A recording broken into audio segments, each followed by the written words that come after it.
Hi friends, ನಾಳೆ Nifty expire ಇದೆ.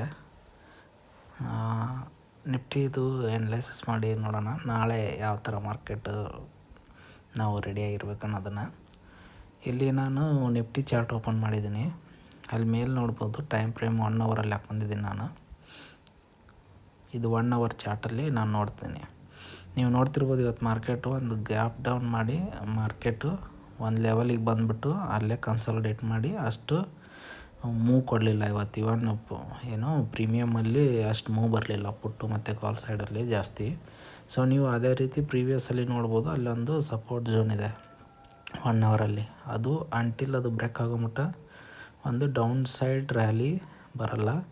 So in case ಅಲ್ಲೇ ಮಾರ್ಕೆಟ್ ಮತ್ತೆ ಓಪನ್ ಆದರೆ ಒಂದು 25,500 ರೇಂಜಲ್ಲಿ ಸೊ ಅಲ್ಲೇ ಕನ್ಸಾಲಿಡೇಟ್ ಮಾಡೋಕ್ಕೆ ಸ್ಟಾರ್ಟ್ ಮಾಡುತ್ತೆ. ಸೊ ಇನ್ ಕೇಸ್ ನಾಳೆ ಬೆಳಗ್ಗೆ ನಿಫ್ಟಿ 50 ಒಂದು 25,500 ಲೆವೆಲ್ನ ಬ್ರೇಕ್ ಮಾಡಿದರೆ ಒಂದು 100 to 200 ಪಾಯಿಂಟು ಡೌನ್ಫಾಲ್ ನಮಗೆ ಸಿಗುತ್ತೆ.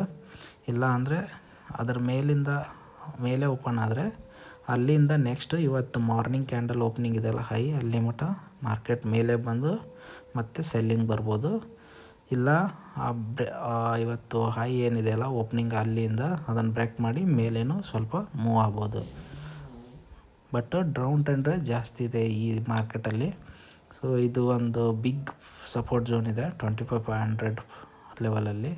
ಸೊ ಇದು ಬ್ರೇಕ್ ಡೌನ್ ಅಂದರೆ ಒಂದು ಬಿಗ್ ಪ್ರಾಫಿಟ್ನ ಇಲ್ಲಿ ನಾವು ಮಾಡ್ಕೋಬೋದು. Thank you.